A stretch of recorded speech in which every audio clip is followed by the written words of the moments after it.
va hozir Mo'minxon oldi. O'zbekiston Osiyo chempioni! Do'stlar, birga ko'rdik. Muborak bo'lsin barchangizga. Tabriklaymiz.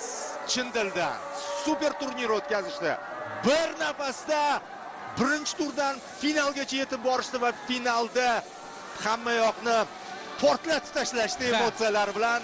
Mana shunday qo'lga kiritiladi chempionlik. Mana shunday yoziladi tarix. Mana shunday mardonavor tarzda bosib o'tiladi chempionlik yo'li. Hammaga qo'shib g'alaba qo'lga kiritiladi do'stlar. Hammaga rahmat. Boya aytdik-ku. Endi hissiyotdamiz, hissiyot ustidamiz. Balki nimanidir esdan chiqargandirmiz, lekin eng asosiysi bu onlarni mana bu murabbiyimiz qahramon. Yulduzli onlar. Ha. Jahon chempionati bizni kutib ol. Biz albatta u yerda ham yorqin o'ynashga harakat qilamiz. Tayyorgarlik bo'ldi. Bu yog'iga tayyorgarlik, jiddiy tarzda chalg'imasdan